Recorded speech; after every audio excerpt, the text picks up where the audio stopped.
Quand un Bigfoot m'a mené à une grotte contenant les effets de 12 enfants disparus à l'été 1974, j'ai compris que ces créatures n'étaient pas les monstres que nous pensions.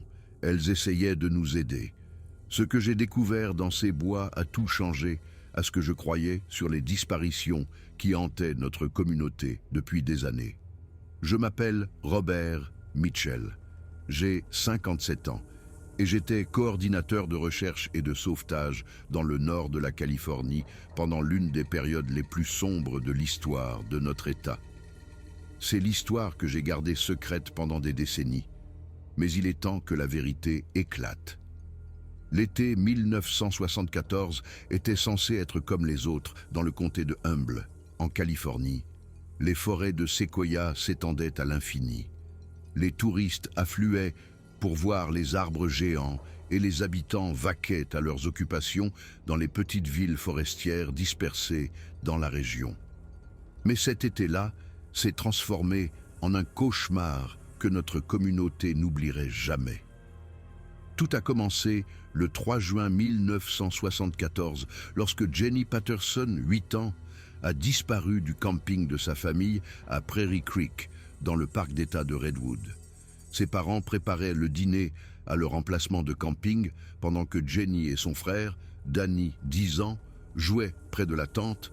Bien en vue, leur mère, Susan Patterson, s'est détournée pendant peut-être 2 minutes pour prendre quelque chose dans leur break. Et quand elle a regardé en arrière, Jenny avait disparu. Danny a dit que sa sœur était là un instant, puis n'était plus là. Pas de cris, pas de lutte, aucun bruit. Juste partie, comme si elle avait été arrachée à l'existence. Les recherches ont commencé immédiatement. En tant que coordinateur local de recherche et de sauvetage, j'ai rassemblé tous les volontaires disponibles en quelques heures. Nous avions 70 personnes qui parcouraient cette forêt à la tombée de la nuit. Gardes forestiers, policiers, pompiers volontaires, randonneurs expérimentés, même quelques bûcherons locaux qui connaissaient ces bois mieux que quiconque. Nous n'avons rien trouvé. Pas une empreinte, pas un morceau de vêtement déchiré, pas la moindre trace de Jenny Patterson. C'était comme si elle s'était simplement évaporée dans les anciens séquoias. 2 semaines plus tard, le 17 juin, c'est encore arrivé. Marcus Duca, 12 ans, a disparu lors d'un camp scout près d'Oric. Il était allé chercher du bois de chauffage avec 3 autres scouts, était resté à portée de voix du camp et n'est jamais revenu. Les autres garçons ont dit avoir entendu Marcus appeler qu'il avait trouvé une bonne branche tombée, puis le silence. Quand ils sont allés le chercher 30 secondes plus tard, il avait disparu. La branche qu'il avait mentionnée gisait au sol, mais Marcus avait disparu. Fin juillet, 5 enfants avaient disparu de divers endroits dans les forêts du comté de Humboldt, tous âgés de 7 à 13 ans. Tous enlevés en plein jour ou en début de soirée. Tous sans témoin, sans bruit de lutte, sans aucune preuve laissée derrière eux. Le FBI s'est impliqué. La police d'État a inondé la région. Des équipes de télévision de San Francisco et Los Angeles ont déferlé sur nos villes tranquilles. Les parents ont cessé de laisser leurs enfants jouer dehors. Les campings se sont vidés.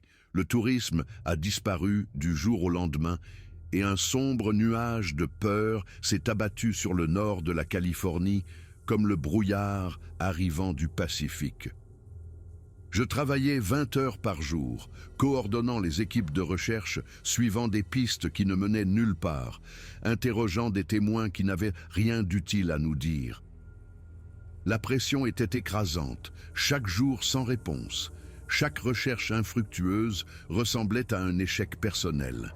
Ma femme Margaret me voyait à peine cet été-là. Quand je rentrais à la maison dans notre petite maison d'Arcata, je m'effondrais au lit quelques heures avant de repartir.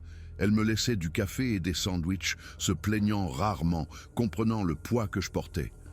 Nous étions mariés depuis 28 ans à l'époque, et elle savait quand j'avais besoin de soutien plus que de conversation.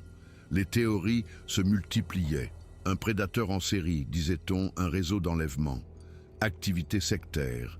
Il y avait des rumeurs de communautés cachées au plus profond des forêts. Certains suggéraient même que les enfants s'étaient perdus et étaient morts d'exposition, bien que cela n'explique pas le manque total de preuves. J'ai aussi entendu les théories sur le Bigfoot. Bien sûr, le nord de la Californie était le pays du Sasquatch, et il y avait toujours des locaux qui blâmaient chaque événement étrange sur la créature légendaire. La plupart du temps, je balayais ces propos comme du folklore et de la superstition. J'avais travaillé dans ces forêts pendant 15 ans et je n'avais jamais rien vu qui me convainque que le Bigfoot était réel. Cela a changé le 12 août 1974. Nous venions de recevoir le signalement d'un autre enfant disparu. Emma Rodriguez, 9 ans, a disparu d'une aire de pique-nique familiale près de la rivière Klamath. C'était la 6e disparition en un peu plus de 2 mois, et la communauté atteignait son point de rupture. Des civils armés organisaient leurs propres équipes de recherche. Il était question de justice populaire contre quiconque semblait suspect. La situation échappait à tout contrôle. Je dirigeais une équipe de recherche au cœur de la forêt, à l'est de l'endroit où Emma avait disparu. J'étais accompagné de 4 chercheurs expérimentés. Bill Kowalski, un bûcheron dans la quarantaine, qui avait vécu toute sa vie à Humboldt-Sarachen, une garde forestière dans la trentaine avec des compétences exceptionnelles en pistage. Pete Morrison, un marine à la retraite dans la cinquantaine qui faisait du bénévolat pour la recherche et le sauvetage, et Linda Hayes, une enseignante locale dans la vingtaine qui connaissait la région pour y avoir randonné des années. Nous cherchions depuis des heures, avançant en grille à travers la forêt dense, appelant le nom d'Emma, cherchant le moindre signe d'elle. Le soleil de l'après-midi filtrait à travers les séquoias imposants, créant une qualité presque onirique à la lumière. Mais il n'y avait rien d'onirique dans notre mission. « Robert, par ici ?» a appelé Sarah. Elle était à environ 30 mètres à ma gauche, accroupie près de la base d'un séquoia massif. « J'ai quelque chose. » Mon cœur a bondi alors que nous nous sommes tous rassemblés à sa position. Elle examinait le sol, ses yeux entraînés captant des détails que le reste d'entre nous manquerait. « Des empreintes, dit-elle, pointant vers des dépressions dans la terre meuble. Mais elles sont étranges, trop grandes pour un enfant, mais le schéma de mouvement suggère quelqu'un portant quelque chose de lourd. Je me suis agenouillé à côté d'elle, examinant les empreintes. Elles étaient en effet inhabituelles, plus larges que des empreintes humaines normales et plus profondes d'un côté, comme si celui qui les avait faites portait un poids de manière inégale. Elles menaient plus profondément dans la forêt, loin des sentiers établis. « Ça pourrait être notre homme », a dit Pete d'un ton grave, sa main se dirigeant instinctivement vers le couteau de chasse à sa ceinture. Il pourrait porter Emma. « Suivons prudemment », ai-je dit, sortant ma radio. « Bill, signale ça à la base. Donne-leur nos coordonnées. Dis-leur que nous suivons ce qui pourrait être une piste, mais que nous avons besoin de renforts. » Bill a sorti son talkie-walkie pendant que le reste d'entre nous commençait à suivre la piste. Les empreintes nous ont menés à travers une végétation de plus en plus dense, dans une partie de la forêt qui voyait clairement peu de trafic humain. La canopée au-dessus est devenue plus épaisse, réduisant la lumière du soleil à une faible lueur verte. Nous avons marché pendant peut-être 20 minutes, avançant lentement, prudemment, essayant de rester silencieux tout en appelant périodiquement Emma. Les empreintes continuaient, cohérentes dans leur direction, nous menant de plus en plus loin dans la nature sauvage. Puis Sarah s'est arrêtée soudainement, levant la main pour faire signe de se taire. Nous nous sommes tous figés. « Écoutez », a-t-elle murmuré. Au début, je n'entendais que les sons habituels de la forêt, des oiseaux, le bruissement du vent dans les branches, le son lointain de l'eau, puis je l'ai entendu. Une voix d'enfant faible mais indubitable, quelque part devant nous. « Emma, ai-je appelé ? Emma Rodriguez, tu m'entends ?» La voix s'est arrêtée, puis elle est revenue, plus claire cette fois. « Au secours ! Quelqu'un au secours !» Nous avons avancé plus vite maintenant, la prudence cédant à l'urgence. La voix venait de quelque part devant, au-delà d'un épais rideau de fougères et de buissons à baies. Nous nous sommes frayés un chemin, les branches nous griffant le visage et les bras, et nous avons débouché dans une petite clairière. Et ce que nous avons vu nous a tous fait nous arrêter net. Emma Rodriguez était assise contre le tronc d'un séquoia tombé. Ses vêtements sales et déchirés, son visage strié de larmes, mais elle était vivante. Elle était consciente, elle allait bien. Mais ce n'était pas ce qui nous a fait nous immobiliser. Ce qui nous a fait nous immobiliser, c'est ce qui se tenait entre nous et Emma. Il mesurait facilement 2,40 mètres, couvert de poils brun-rouge foncé qui semblaient absorber la faible lumière de la forêt. Des épaules massives, des bras qui descendaient jusqu'à ses genoux, un visage à la fois humain et totalement étranger.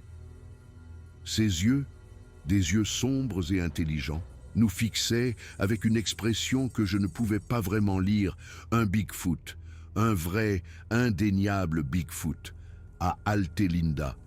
Pete a juré et a saisi son couteau. Bill a laissé tomber sa radio. Sarah est restée parfaitement immobile, sa formation de garde forestière la gardant calme, même face à l'impossible. La créature a émis un son, bas, résonnant, comme rien de ce que j'avais jamais entendu auparavant. Pas tout à fait un grognement, pas tout à fait une vocalisation, mais quelque chose qui portait à la fois un avertissement et quelque chose d'autre, de l'urgence. « Ne bougez pas », ai-je dit calmement à mon équipe. « Que personne ne fasse de mouvement brusque. » Le Bigfoot a regardé Emma, puis nous a regardés. Il a reculé d'un pas, s'éloignant de l'enfant, son langage corporel se lisant comme protecteur. Il se tenait entre Emma et la direction d'où nous venions, comme s'il la gardait. « Emma, ma chérie », ai-je appelé, gardant ma voix calme et stable. « Es-tu blessée? Peux-tu marcher ?»« Je vais bien », a-t-elle dit, sa voix tremblante. « J'ai peur, mais je vais bien. Il ne m'a pas fait de mal. Il m'a amené ici, il m'a gardé en sécurité. » Le Bigfoot a émis un autre son, plus doux cette fois. Il a regardé Emma avec ce que je ne pouvais que décrire comme de la préoccupation, puis nous a regardé à nouveau. Il a reculé d'un autre pas, puis d'un autre, se dirigeant vers le bord de la clairière. Et là, il a fait quelque chose qui a tout changé. Il a levé un bras massif et a pointé non pas vers nous, ni vers Emma, mais vers une direction plus profonde dans la forêt. Il a pointé avec une intention claire, avec un but, puis a émis ce son urgent à nouveau. « Quoi ?» a murmuré Sarah. « Essaie-t-il de nous dire quelque chose ?» La créature a pointé à nouveau, plus avec insistance. Puis elle m'a regardé directement et j'ai ressenti le poids de l'intelligence derrière ses yeux.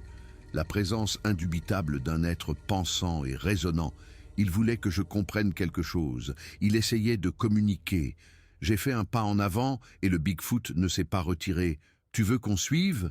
ai-je demandé, me sentant idiot de parler à ce que tout le monde disait n'être qu'une légende, mais incapable de nier ce que mes yeux voyaient. « Tu veux nous montrer quelque chose ?» La créature a émis ce son doux à nouveau, et d'une manière ou d'une autre, j'ai su que c'était une affirmation. « Oui, suis-moi. J'ai quelque chose à te montrer. »« Robert, qu'est-ce que tu fais ?» a sifflé Pete. « Il faut sortir Emma d'ici. »« Sarah, » ai-je dit sans quitter le Bigfoot des yeux, « prends Emma, ramène-la à la base de recherche. Appelle les secours. Dis-leur qu'on l'a retrouvée vivante et indemne. »« Robert, tu ne peux pas être sérieux, » a commencé Sarah. « C'est un ordre, l'ai-je interrompu. Prenez Emma, emmenez Bill et Linda avec vous. Pete et moi allons voir ce qu'il veut nous montrer. » Le Bigfoot a observé cet échange, semblant comprendre qu'une décision était prise. Lorsque Sarah s'est approchée lentement d'Emma, la créature s'est écartée, lui permettant d'accéder librement à l'enfant. Il coopérait. Il aidait. Après quelques protestations et beaucoup d'inquiétudes, Sarah a emmené Emma avec Bill et Linda qui les encadraient pour leur protection. Je les ai regardés disparaître dans la végétation, puis je me suis tourné vers Pete. « Tu n'étais pas obligé de rester, ai-je dit. « Quelqu'un doit s'assurer que tu ne te tues pas, » a répondu Pete, bien que sa main n'ait jamais quitté son couteau. Quelle que soit cette chose, je ne lui fais pas confiance. J'ai regardé le Bigfoot. Il attendait, nous observant de ses yeux intelligents. Quand il a vu qu'il avait notre attention, il s'est retourné et a commencé à marcher plus profondément dans la forêt, regardant en arrière pour s'assurer que nous le suivions. Et nous avons donc suivi un coordinateur de recherche et de sauvetage de 57 ans et un marine à la retraite marchant dans l'inconnu derrière une créature qui n'était pas censée exister. Aucun de nous n'aurait pu imaginer ce que nous allions découvrir. Nous avons suivi le Bigfoot pendant près de 40 minutes à travers un terrain de plus en plus difficile. La créature se déplaçait avec une grâce surprenante malgré sa taille massive, naviguant à travers une végétation dense et par-dessus des troncs tombés avec une aisance qui nous faisait paraître maladroits, Pete et moi, en comparaison.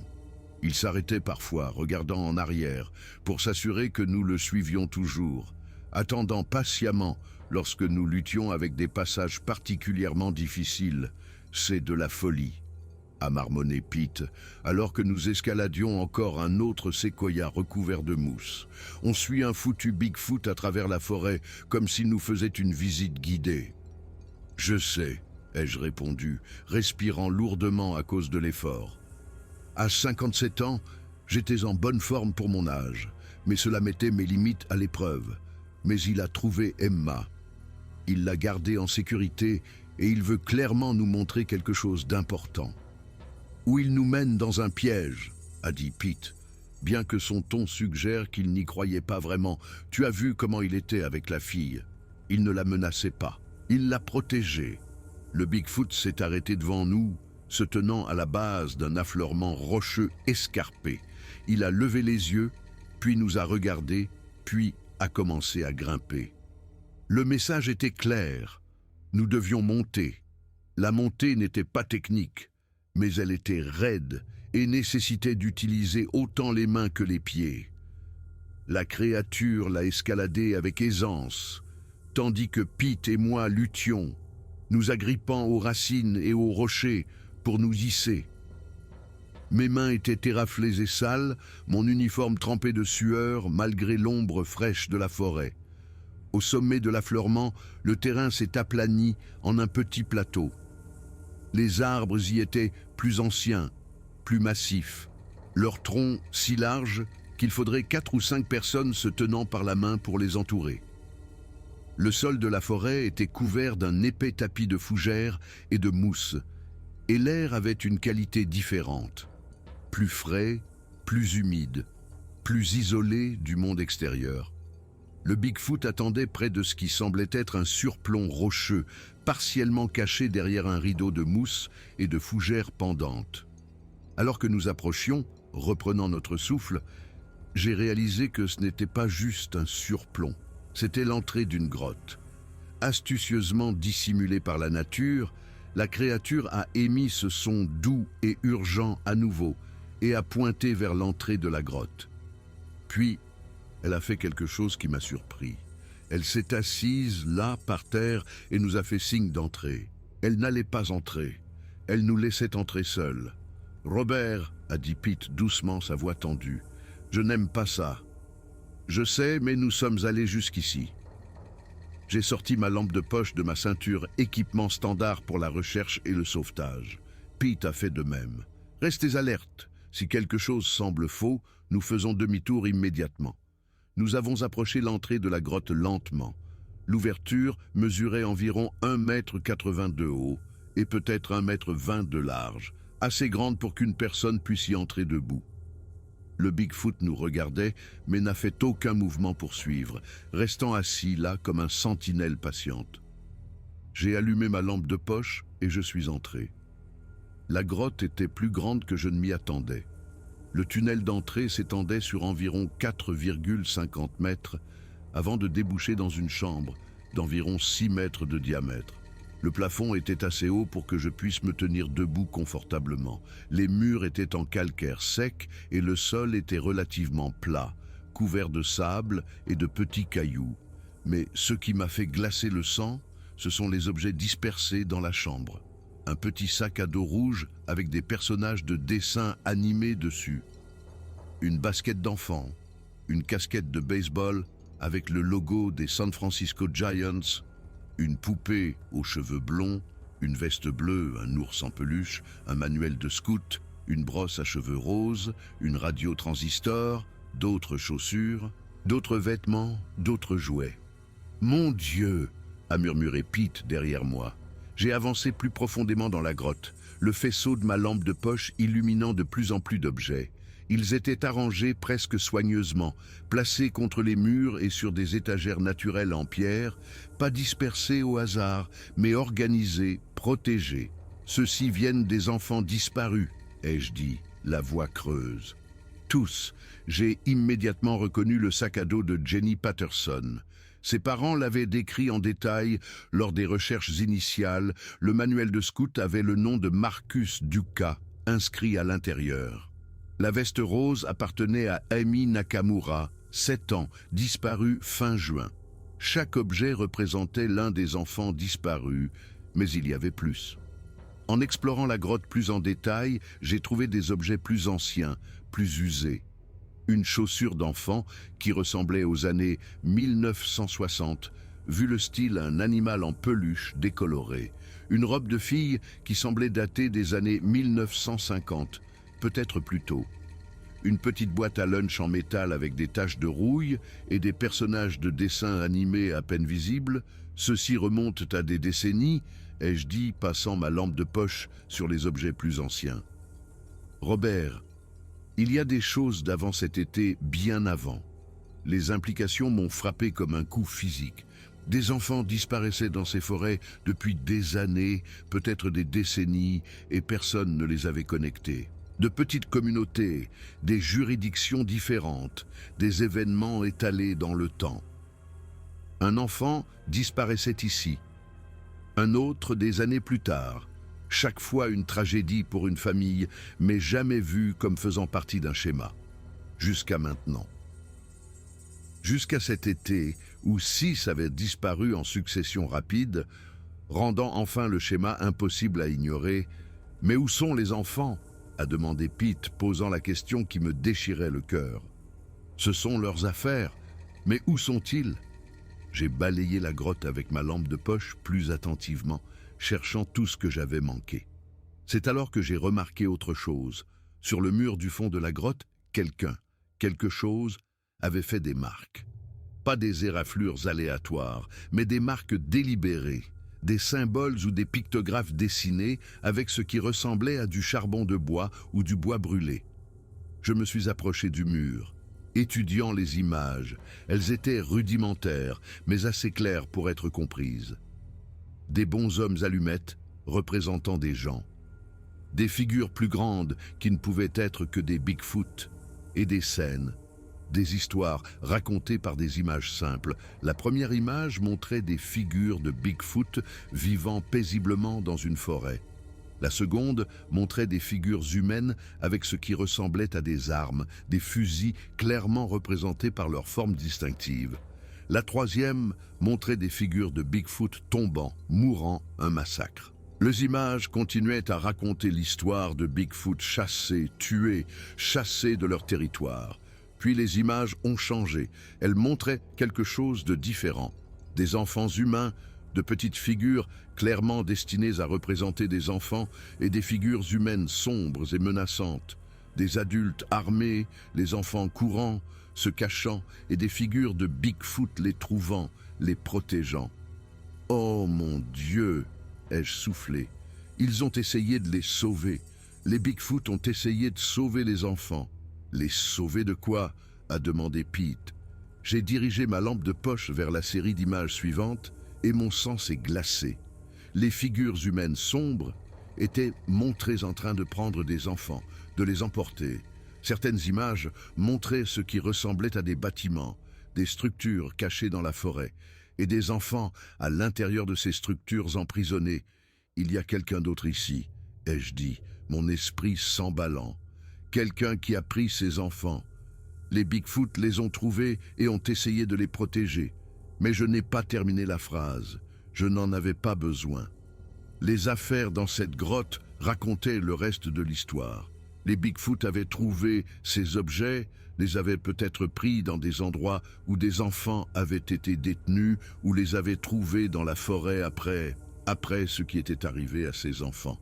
Mais ils avaient gardé les affaires, les avaient préservées comme des preuves comme un mémorial ou comme un message qu'ils attendaient de délivrer à quelqu'un qui comprendrait.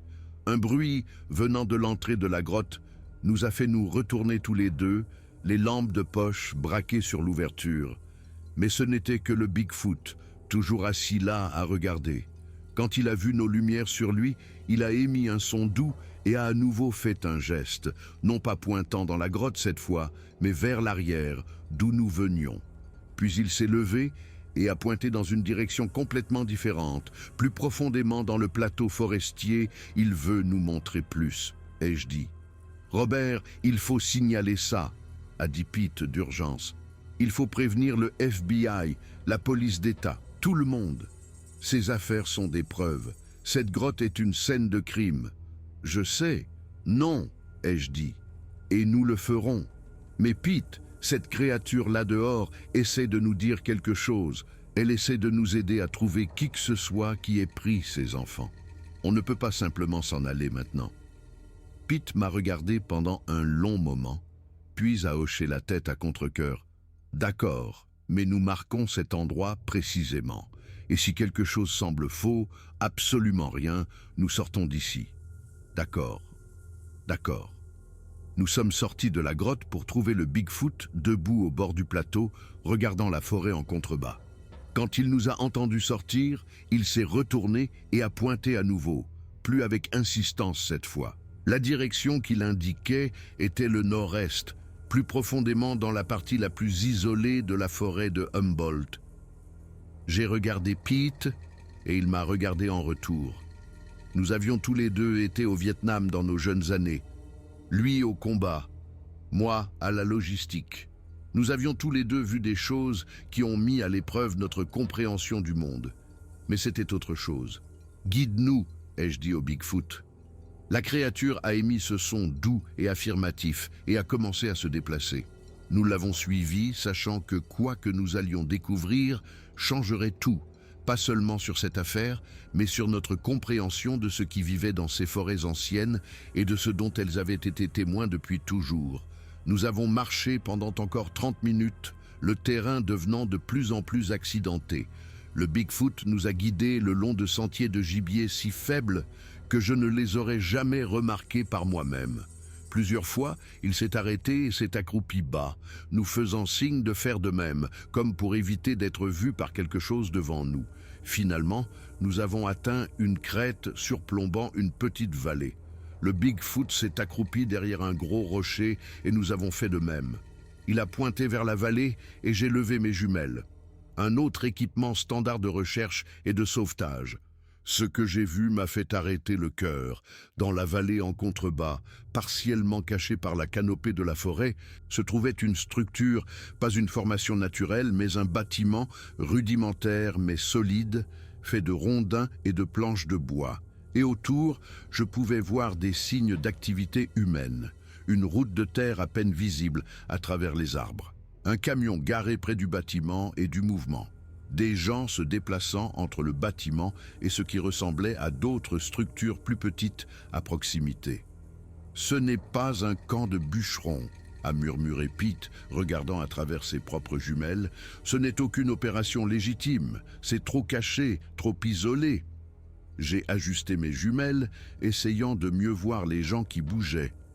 Même à cette distance, même à travers les arbres, quelque chose chez eux a déclenché des alarmes. La façon dont ils bougeaient, la façon dont ils regardaient constamment autour d'eux, constamment vigilants. Puis, j'ai vu quelque chose qui m'a fait bouillir de rage. À travers une petite fenêtre du bâtiment principal, juste un instant, j'ai vu un petit visage, un visage d'enfant, pâle et effrayé, regardant le monde extérieur. « Il y a des enfants là-bas », ai-je dit, la voix tremblante de rage et d'horreur. « Ils gardent des enfants dans ce bâtiment. » Le Bigfoot a émis un son, bas, résonnant, rempli d'une émotion que je ne pouvais pas vraiment identifier. De la colère, peut-être de la tristesse. Il savait. Il avait regardé et il avait essayé de les sauver un par un quand il le pouvait, rassemblant leurs affaires quand il ne le pouvait pas. « Il faut rentrer », a dit Pete d'urgence. « Il faut prévenir les autorités. Il faut... » Une brindille a craqué derrière nous. Nous nous sommes retournés pour nous retrouver face à 3 hommes, tous armés de fusils, tous braqués directement sur nous. Ils étaient montés derrière nous pendant que nous nous concentrions sur la vallée en contrebas. Ils portaient des vêtements ordinaires, jeans, chemises en flanelle, bottes de travail, mais leurs yeux étaient durs et froids. Eh bien, m'a dit l'un d'eux, un homme dans la quarantaine avec une barbe grisonnante. On dirait qu'on a des visiteurs, et regardez ça. Ils ont amené un ami. Ils regardaient au-delà de nous vers le Bigfoot, mais quand je me suis retourné pour regarder, la créature avait disparu. S'est évanouie dans la forêt aussi silencieusement qu'elle était apparue, nous laissant Pete et moi seuls, avec 3 hommes armés et la terrible connaissance de ce que nous avions découvert. L'homme à la barbe a souri, mais il n'y avait aucune chaleur dans son sourire. « Vous avez fait une grosse erreur en venant ici. » Une grosse erreur. Et alors qu'ils nous faisaient signe avec leurs fusils de nous lever, j'ai réalisé que notre recherche des enfants disparus venait de prendre un tournant que ni l'un ni l'autre d'entre nous n'avait anticipé. Nous les avions trouvés, mais maintenant nous pourrions devenir nous-mêmes disparus. Les 3 hommes nous ont fait descendre de la crête sous la menace des armes, nous forçant à suivre un sentier étroit qui menait vers la vallée en contrebas. Mon esprit s'emballait, essayant de comprendre dans quoi nous étions tombés. Qui étaient ces gens?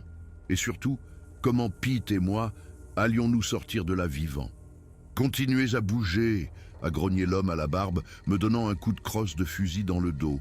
« Et n'essayez rien de stupide, ça fait longtemps qu'on fait ça, et on sait comment gérer les problèmes. » Faire quoi exactement? Ai-je demandé, essayant de garder ma voix stable, malgré la peur qui me parcourait. Enlever des enfants? L'homme derrière moi, plus jeune, peut-être dans la trentaine, avec de longs cheveux sombres, a ri amèrement. Enlèvement? Mec, tu ne comprends rien. On sauve ces gosses. Tais-toi, Eddie, a claqué l'homme à la barbe.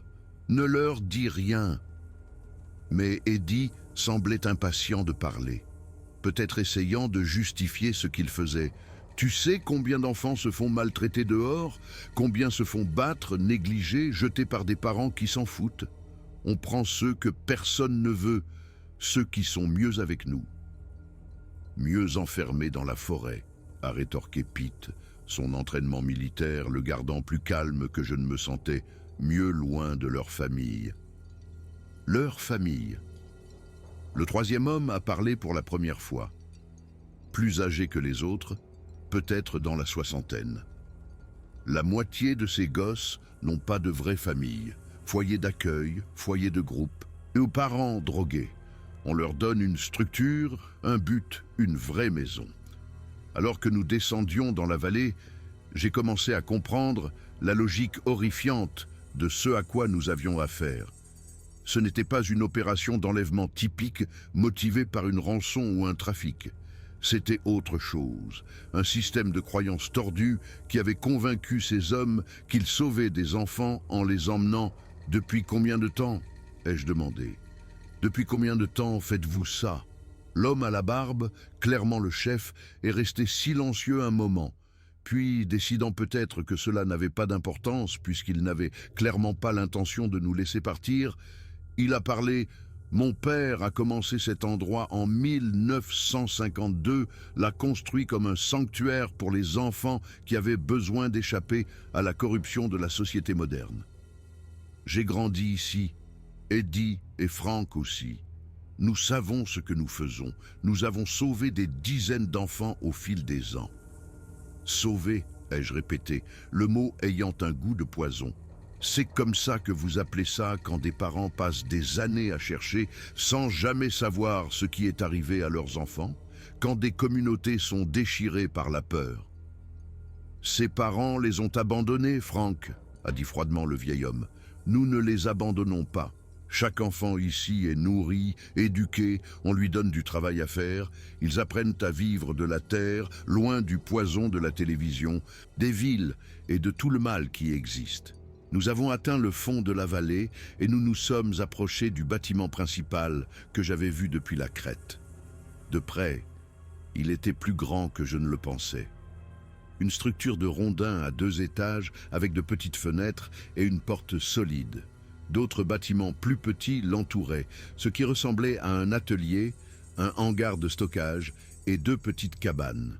« Combien d'enfants » a demandé Pete doucement. « Assez » a dit le chef. « Et maintenant, nous avons un problème. Vous deux êtes au courant de nous. On ne peut pas laisser ça comme ça. » Il a fait signe à Eddie et Frank. « Mettez-les dans la cale pendant qu'on réfléchit à quoi faire d'eux et envoyez quelqu'un vérifier si cette créature est toujours là. Cette chose nous observe depuis des semaines. Elle devient audacieuse. »« Vous connaissez le Bigfoot ?» ai-je dit. Ce n'était pas une question. Le chef m'a regardé avec une sorte de respect dans les yeux, bien sûr que nous connaissons. Ils sont dans ces forêts depuis plus longtemps que nous. D'habitude, ils restent entre eux, mais ces derniers temps, l'un d'eux s'interfère. Il a pris Emma Rodriguez juste dans le véhicule de transport, la semaine dernière quand Eddie la ramenait. Il a fallu la traquer pendant des jours avant de pouvoir la récupérer, mais cette créature l'a eue avant nous. Elle la protégeait, ai-je dit. Essayez de la sauver de vous. Elle interfère avec notre travail, a corrigé le chef. Mais ce n'est qu'un animal. Intelligent bien sûr, mais juste un animal. Elle va se lasser et nous laisser tranquilles un jour. Ils ont poussé Pete et moi vers une petite structure séparée du bâtiment principal, ce qu'ils appelaient la cale. C'était essentiellement un abri renforcé avec une porte lourde et pas de fenêtre. Eddie l'a déverrouillé et nous a poussés à l'intérieur. « Ne vous embêtez pas à crier », a-t-il dit. « Il n'y a personne ici pour vous entendre. Nous sommes à 16 kilomètres de la route forestière la plus proche et personne ne vient jamais ici. » La porte s'est claquée et nous avons entendu le bruit lourd d'une serrure qui se refermait. L'obscurité nous a entourés, brisés seulement par de fines bandes de lumière passant à travers des interstices dans les planches murales. « Eh bien, » a dit Pete après un moment, « c'est mal. »« Ouais, » ai-je convenu, sentant les murs pour avoir une idée de notre prison. La structure mesurait peut-être 2,40 mètres par 2,40 mètres avec un sol en terre et des murs en rondins solides, pas de points faibles évidents. Des idées? Au Vietnam, je me suis une fois échappé d'une cellule de prisonniers du WC par... a commencé Pete, puis s'est arrêté.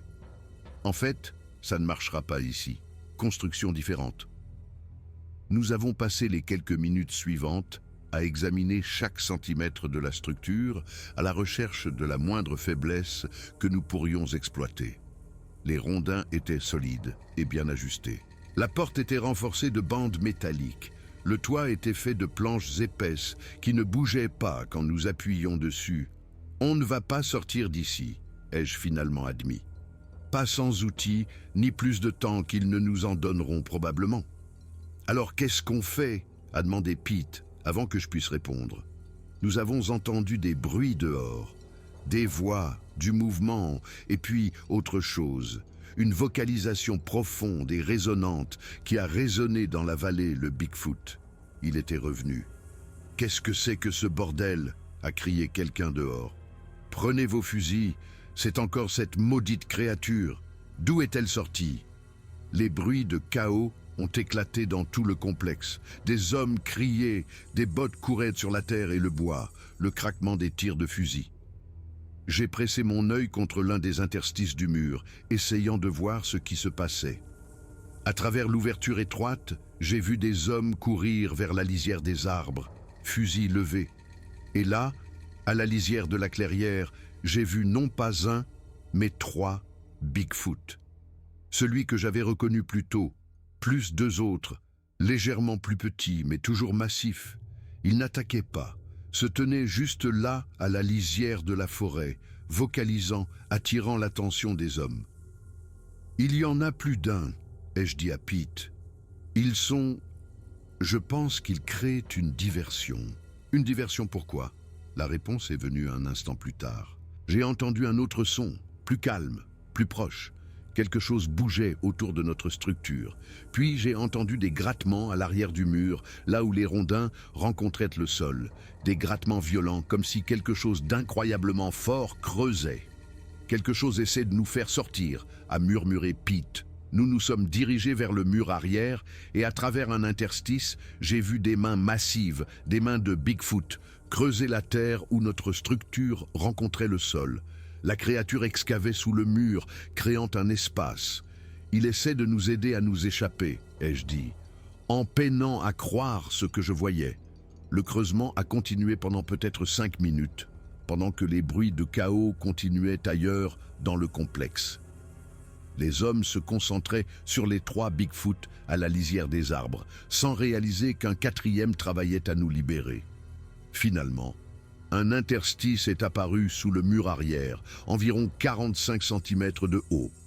Pas beaucoup, mais assez. Une main énorme s'est glissée, faisant des gestes urgents. « Viens, dépêche-toi !»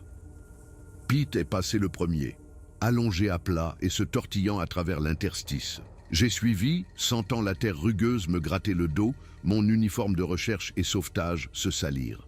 Je suis sorti de l'autre côté pour me retrouver face à face avec un Bigfoot que je n'avais pas vu auparavant.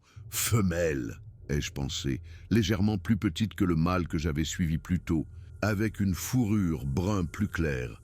Elle a émis un son doux, urgent mais pas menaçant, et a fait un geste vers la forêt, derrière le bâtiment principal, loin de là où les hommes étaient clés concentrés, une voie d'évasion.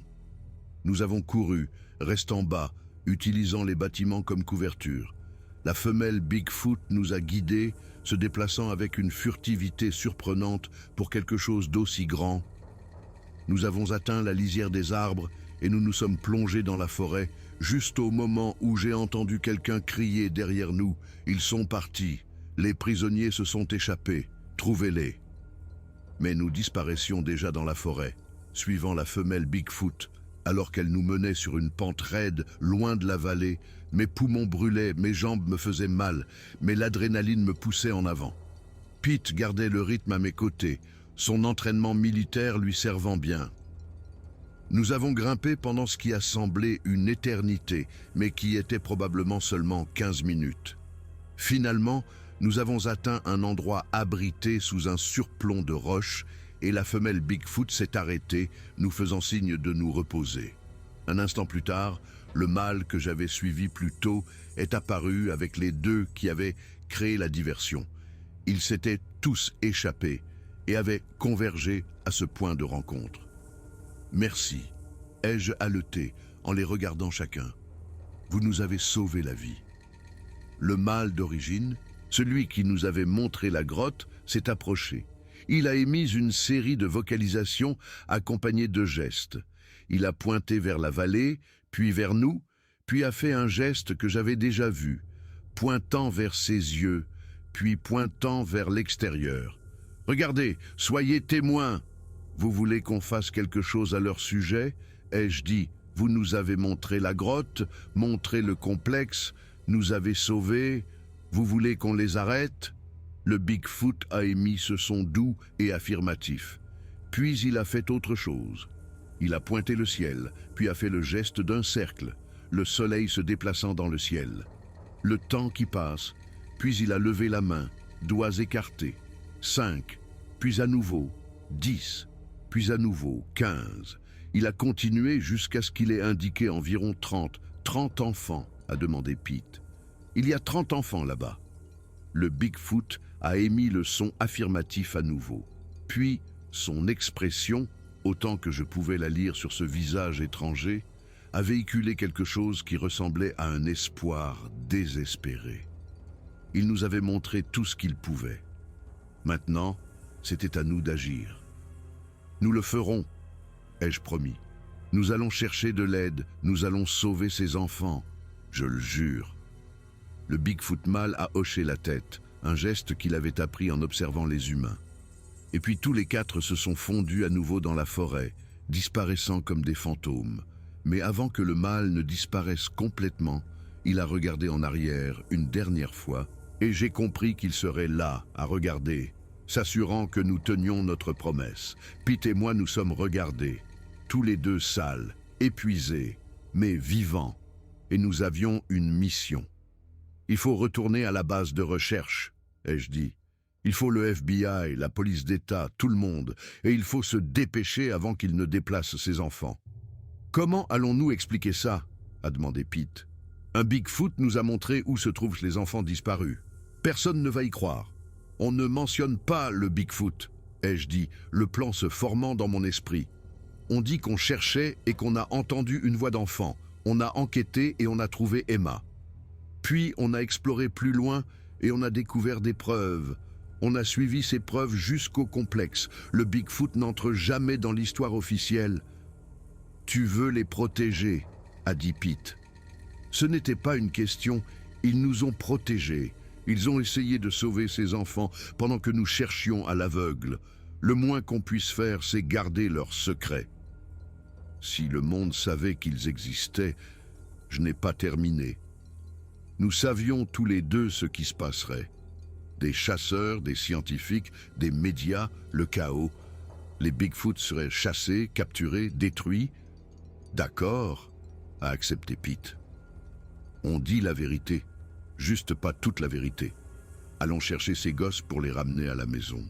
Nous sommes redescendus de la montagne, utilisant la position du soleil pour nous orienter vers l'endroit où nous avions commencé. Il nous a fallu près de 3 heures de marche intensive pour atteindre une zone où la radio de Pete pouvait capter un signal. Quand il a finalement contacté la base de recherche, le soulagement dans la voix de Sarah Chen était palpable. « Robert, Pete, où étiez-vous? Nous essayons de vous joindre depuis des heures. » Sarah écoute attentivement, ai-je dit, prenant la radio. Nous avons trouvé Emma Rodriguez et nous avons découvert où les autres enfants disparus sont détenus. Mais c'est plus grave que ce que nous pensions. J'ai besoin que tu contactes le FBI immédiatement. Dis-leur que nous avons localisé un complexe dans la forêt où environ 30 enfants sont détenus en captivité. Il nous faut des équipes tactiques, il nous faut des renforts, et il nous les faut maintenant. Il y a eu un moment de silence stupéfait. Puis 30 enfants. Robert, es-tu sûr? Je n'ai jamais été aussi sûr de rien de ma vie. Faites-les bouger, Sarah, nous n'avons pas de temps à perdre. La réponse a été rapide et massive. En quelques heures, des agents du FBI, des équipes tactiques de la police d'État et des marshals fédéraux ont convergé vers Humboldt County. Je les ai ramenés dans la vallée, naviguant soigneusement sur l'itinéraire que le Bigfoot m'avait montré, tout en faisant croire que nous l'avions découvert par des méthodes traditionnelles de recherche et de sauvetage. Le raid a eu lieu à l'aube le lendemain. J'ai regardé depuis un poste de commandement alors que les équipes tactiques encerclaient le complexe et pénétraient à l'intérieur. Il y a eu une résistance minime. Les hommes savaient qu'ils étaient dépassés en nombre et en manœuvre. En 1 heure, c'était fini. Et alors que les agents commençaient à faire sortir les enfants de ce bâtiment, effrayés, confus, mais vivants, j'ai senti des larmes couler sur mes joues. 28 enfants au total, âgés de 6 à 15 ans. Certains étaient là depuis des mois, d'autres depuis des années. Tous rentraient enfin chez eux. Parmi eux, j'ai vu Jenny Patterson, Marcus Ducas, Emi Nakamura et les autres enfants disparus cet été terrible vivants, en sécurité, sauvés. J'ai regardé les retrouvailles se dérouler autour de moi, des parents serrant dans leurs bras des enfants qu'ils pensaient ne jamais revoir. J'ai levé les yeux vers la forêt, entourant la vallée. Et là, à peine visible dans l'ombre entre les arbres, j'ai vu une silhouette massive familière qui regardait. J'ai levé la main en un petit signe, un geste de remerciement, une promesse tenue. La silhouette a levé sa propre main en retour, puis elle a disparu, se fondant à nouveau dans la forêt qui était sa maison. Les journaux appelleraient cela le Redwood Rescue, la plus grande opération de sauvetage d'enfants de l'histoire de la Californie. Les hommes ont été condamnés à la prison à vie. Les enfants ont commencé le long processus de guérison et de retour dans leur famille. Et j'ai gardé le secret, l'histoire vraie de la façon dont nous les avons trouvés, parce que certaines choses sont plus importantes que la gloire ou la reconnaissance. Certaines promesses doivent être tenues même si personne d'autre ne sait qu'elles ont été faites, Le Bigfoot de Humboldt County m'avait montré où étaient les enfants disparus, et en le faisant, il m'avait montré autre chose, que les monstres ne ressemblent pas toujours à des monstres, et les héros ne ressemblent pas toujours à des héros. Parfois, les vrais monstres portent des visages humains. Et parfois, le salut vient des ombres de la forêt, de créatures que nous pensions n'exister que dans les légendes.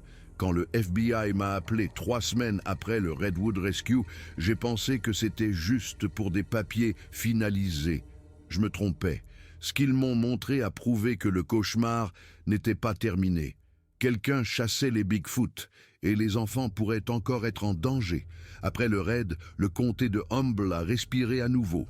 Les écoles ont rouvert, les campings se sont remplis, les touristes sont revenus, bien que jamais tout à fait avec la même innocence.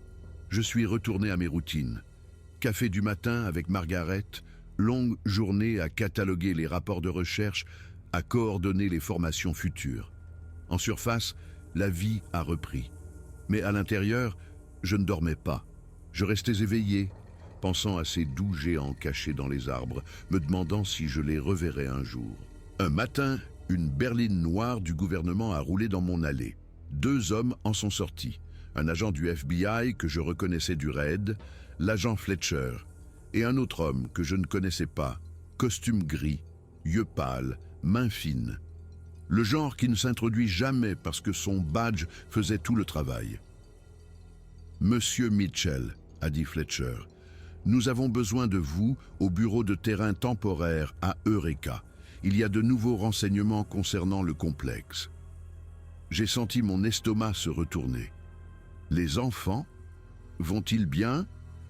Ils sont en sécurité, a assuré Fletcher. C'est à propos d'autre chose. Margaret m'a serré le bras alors que je prenais mon manteau. Reviens bientôt, a-t-elle murmuré, bien que ses yeux disaient qu'elle savait que je ne le pourrais peut-être pas. Le bureau de terrain était installé dans un ancien bâtiment municipal d'après-guerre.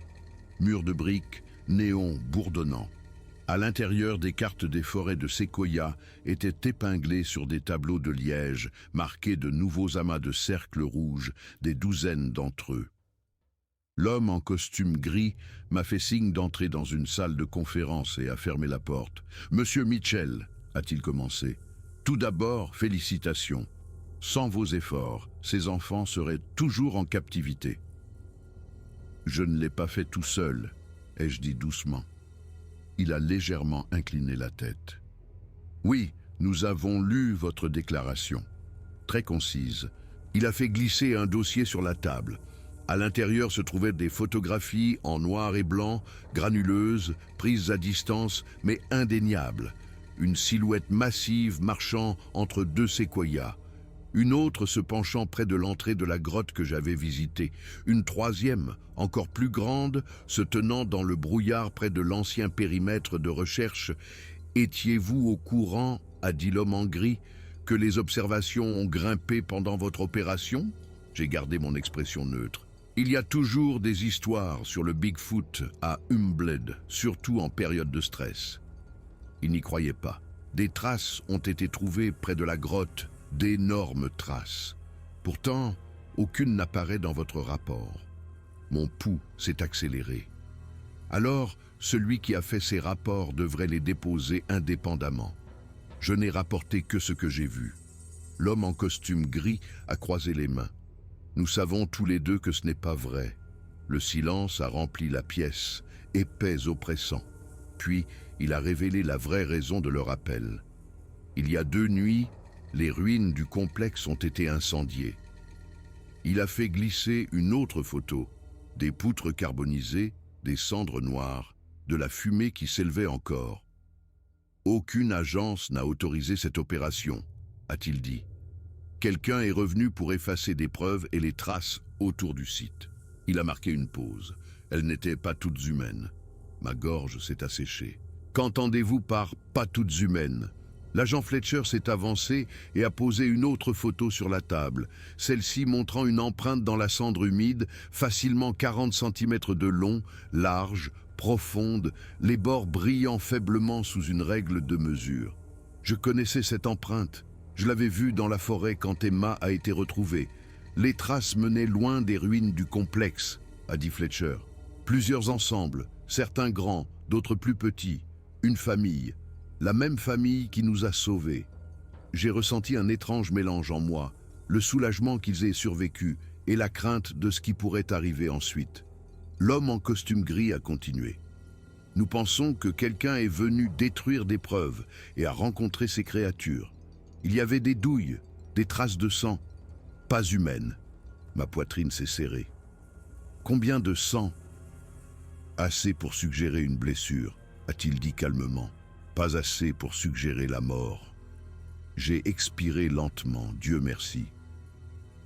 Fletcher s'est penché. Vous avez été le dernier contact enregistré avec ces êtres. Nous devons comprendre vos interactions. Tout, pas seulement ce que vous avez mis dans votre déclaration. Je l'ai regardé, pesant chaque pensée. Si je disais toute la vérité sur la grotte, les symboles, le sauvetage, ces créatures seraient chassées, étudiées, mises en cage, disséquées. Cela n'allait pas arriver. Je vous ai tout dit, ai-je dit doucement. Nous avons suivi les enfants. Nous avons trouvé la grotte. Nous avons suivi les traces jusqu'à la vallée. C'est tout. L'homme en costume gris a étudié mon visage pendant un long moment. Ses yeux étaient perçants. Perçants comme un scalpel, cherchant une faiblesse. « Vous les protégez », a-t-il dit finalement. Je n'ai pas répondu « Vous devriez savoir », a-t-il continué. Tout le monde dans ce bâtiment n'est pas intéressé par la préservation de la faune. Ma mâchoire s'est serrée. Qu'est-ce que vous voulez dire? Il a fait glisser un dernier dossier sur la table, fin, léger, ce qui le rendait presque pire. À l'intérieur se trouvaient 3 photos floues, nocturnes, granuleuses, longues focales. Une escouade d'hommes en vêtements sombres se déplaçant dans la forêt. Pas d'insigne d'agence, pas d'emblème. Nous avons intercepté ces individus sur la Forest Service Road 6B. Lorsqu'ils ont été interrogés, ils ont présenté des cartes de contractuels d'une organisation de recherche. « Quelle organisation ?» ai-je demandé. L'expression de l'homme en gris s'est légèrement tordue. « Division de recherche Omnifa ». Il a laissé les mots planer, attendant une reconnaissance. Il n'y en a pas eu. Je n'en ai jamais entendu parler. La Californie non plus, a-t-il dit. Et ils sont bien financés. Équipement militaire, lunettes thermiques, fusils lourds. Leurs véhicules contenaient des bidons de tranquillisants de la taille de bouteilles de soda. Dieu sait ce qu'il y avait dedans. J'ai senti mon sang se glacer. Ils chassent les Bigfoot, ai-je dit. Ou les collectent, a-t-il répondu. Il y a une différence. Non, ai-je dit. Il n'y en a pas. L'homme en gris a parlé plus doucement. Je vais être honnête avec vous, monsieur Mitchell. Quelqu'un savait que ce complexe existait bien avant nous. Quelqu'un voulait qu'il soit effacé, et ils sont toujours là dehors. Mon esprit a tournoyé. Les Bigfoot ne faisaient pas que sauver des enfants.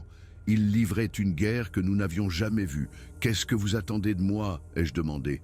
Fletcher s'est rapproché. « Nous avons besoin que vous nous rameniez à la grotte. » Mon cœur s'est arrêté. « Non, ai-je dit.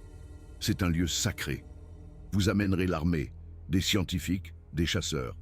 Ce sera un autre massacre. » L'homme en gris s'est penché. « Si vous refusez, ces créatures seront trouvées de toute façon par des gens qui ne se soucient pas de les préserver. Nous sommes votre meilleure chance de les protéger. » Je n'étais pas sûr de le croire. Avant que je puisse répondre, les lumières ont vacillé 1 fois, 2 fois. Puis tout le bâtiment s'est éteint. Quelqu'un dehors a crié. Nous nous sommes figés. Les lumières d'urgence ont crépité 1 fois, puis se sont éteintes complètement. Le bâtiment est tombé dans le noir total. « Tout le monde, calmez-vous », a dit Fletcher, attrapant son arme de poing. Des chaises ont raclé, des pas ont bougé. Un craquement a retenti dans le couloir, du bois se fendant. Quelqu'un a crié de douleur. Puis un autre bruit plus lourd, comme si une porte avait été arrachée de ses gonds.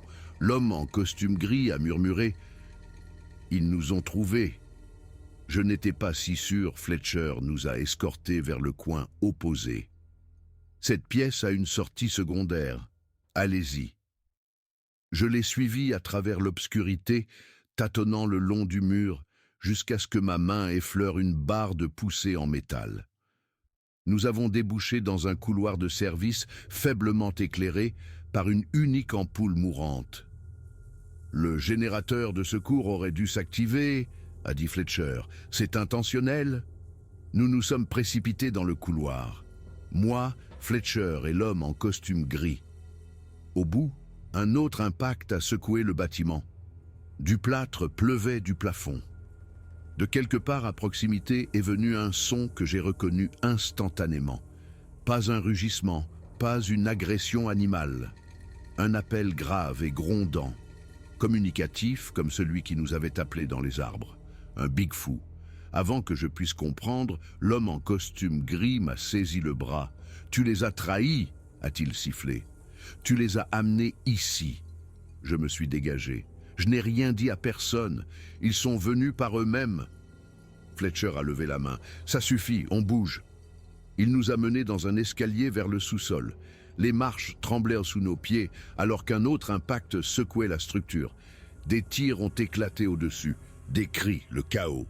En bas, nous avons trouvé une lourde porte de maintenance. Fletcher a passé une carte magnétique et l'a ouverte d'un coup d'épaule. L'air froid de la nuit nous a frappés.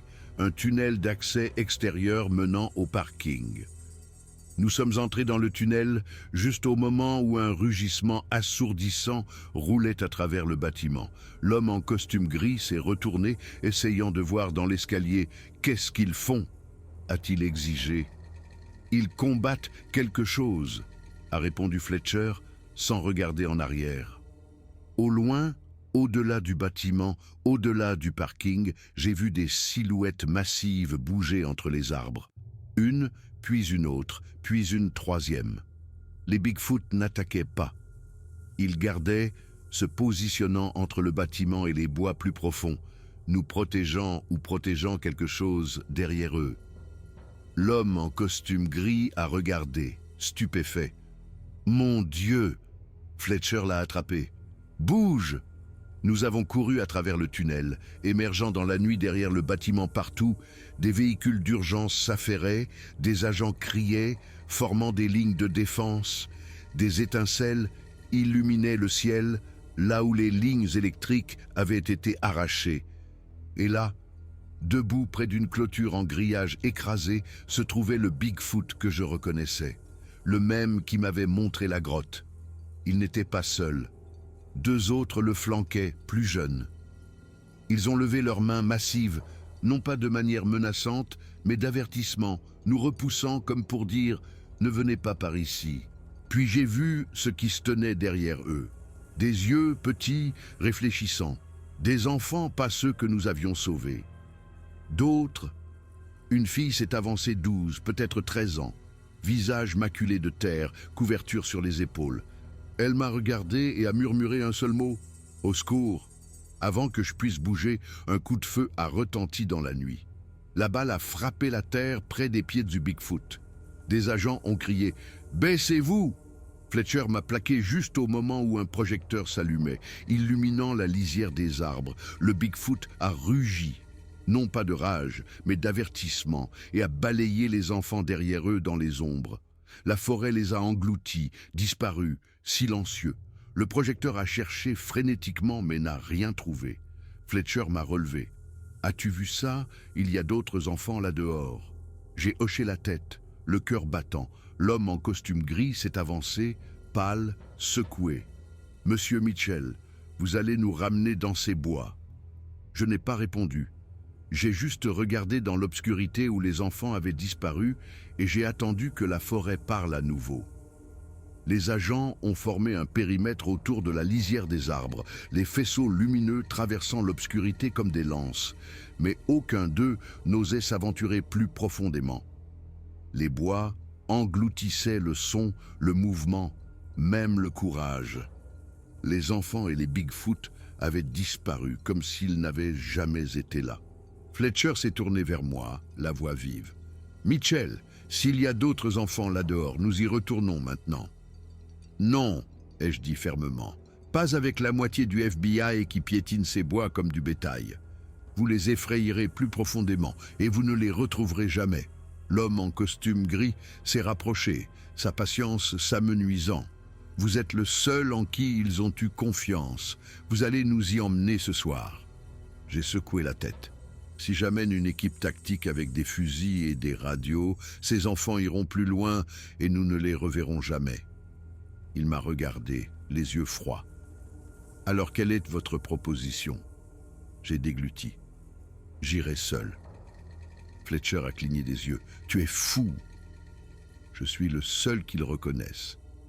Si les Bigfoot les ont fait sortir, ce n'était pas pour nous menacer. C'était pour nous avertir.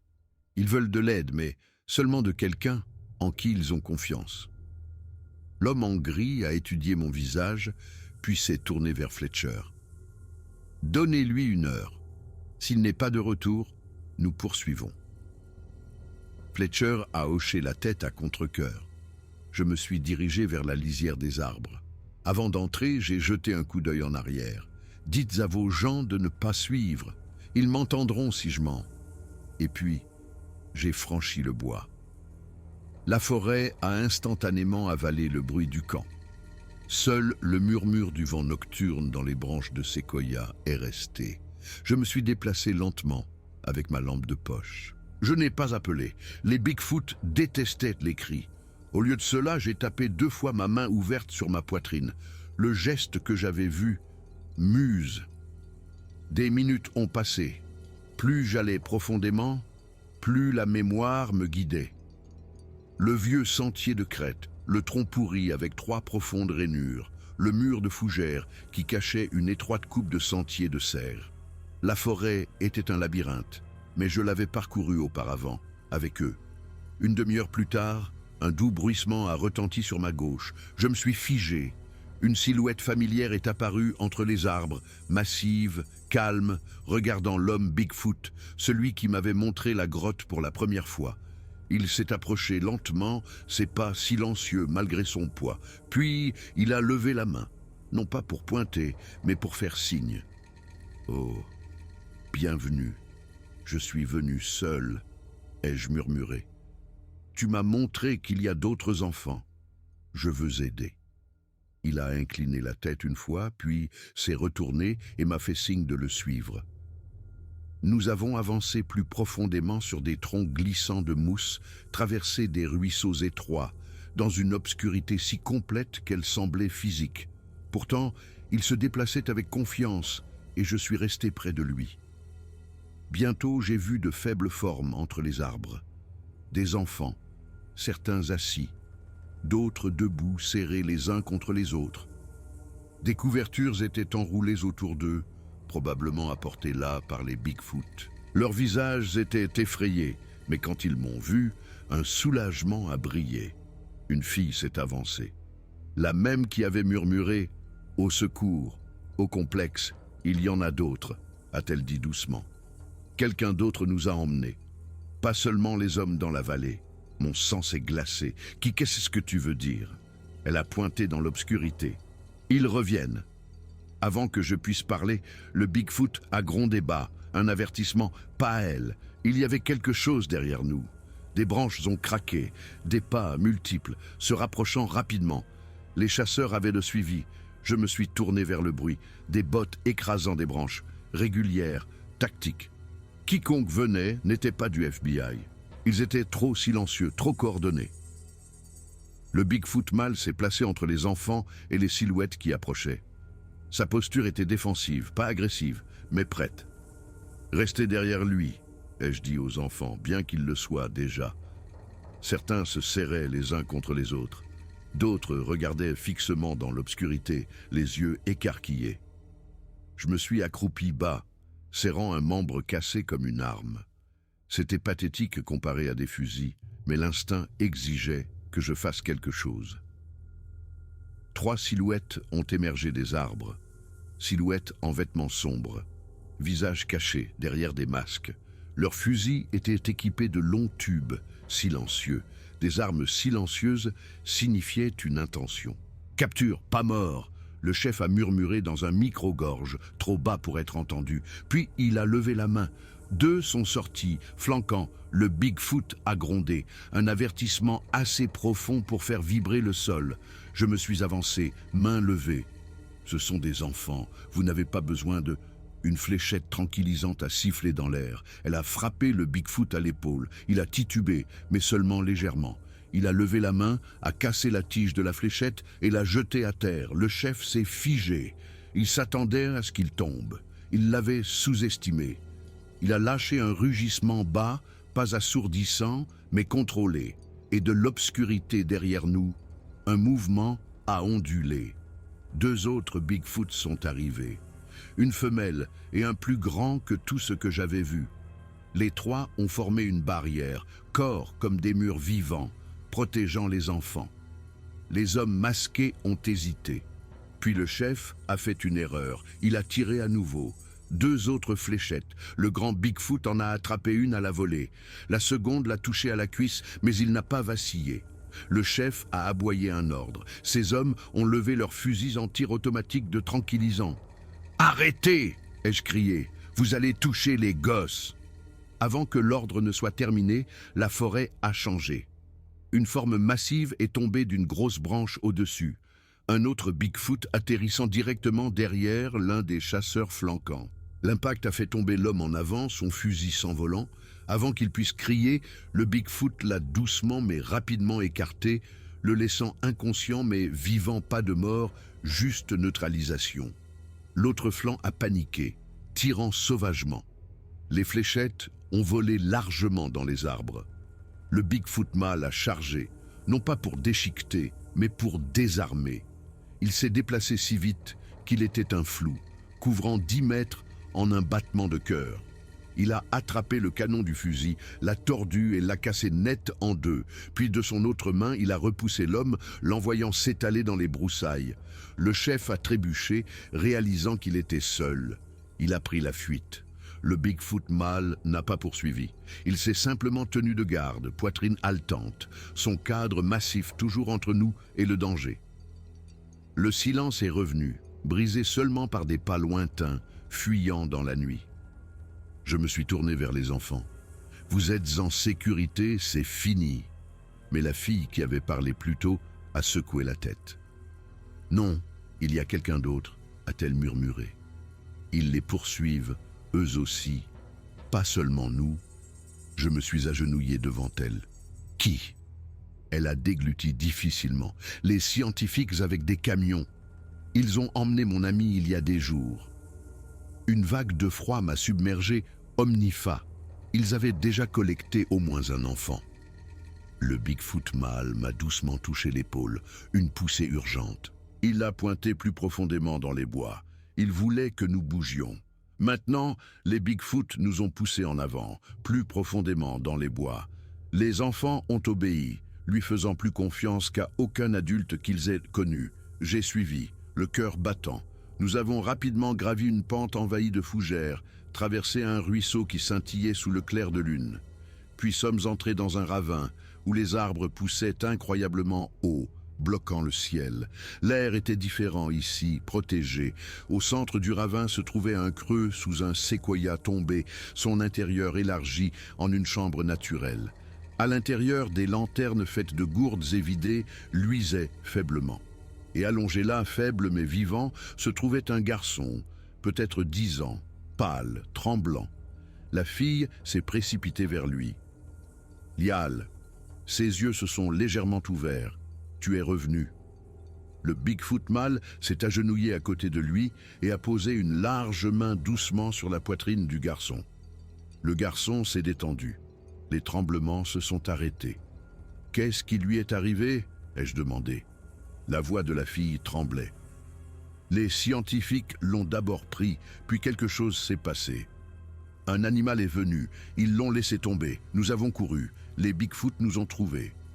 J'ai regardé le bras du garçon, bandé soigneusement, avec de la mousse et de la fibre tissée, propre, précis, meilleur que la médecine de terrain que j'avais vue au Vietnam. Les Bigfoot s'étaient occupés de lui.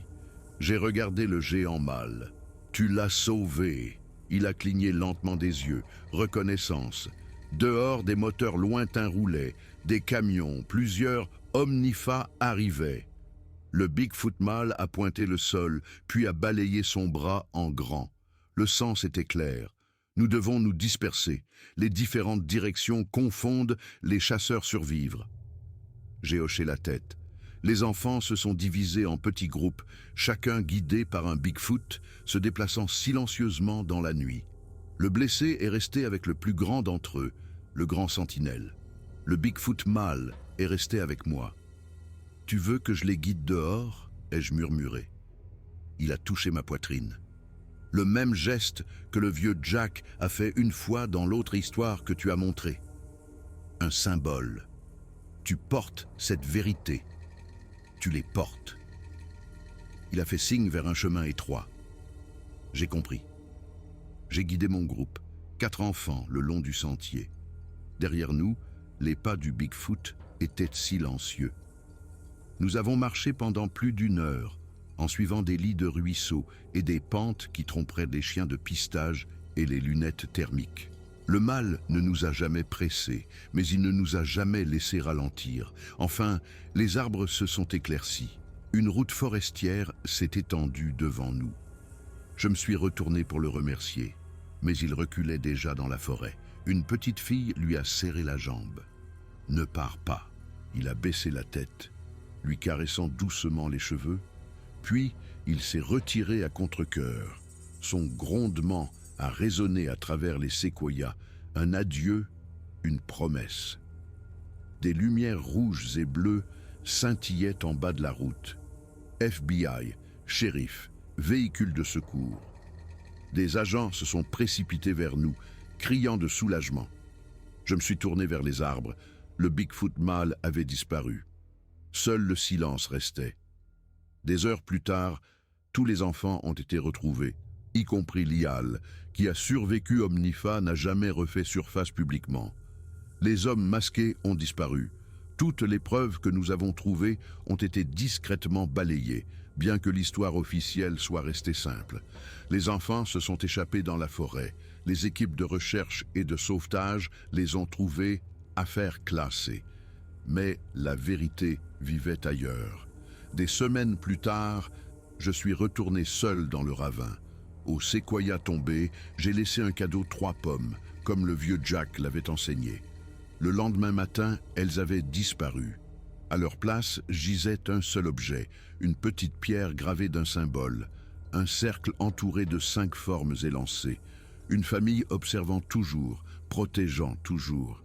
Je n'ai plus jamais revu le Bigfoot, mais de temps en temps, par les matins calmes, je me promenais dans les séquoias. Et parfois, lorsque le brouillard s'épaississait, je sentais des yeux sur moi, pas menaçants, pas chasseurs, juste s'assurant que je tenais toujours ma promesse. Et je l'ai toujours fait parce que j'ai appris cet été-là, en 1974, que les monstres ne vivent pas dans la forêt, c'est nous. Et les gardiens de ces bois marchent encore parmi les arbres, silencieux, doux, endurants, attendant le jour où nous pourrions enfin les mériter.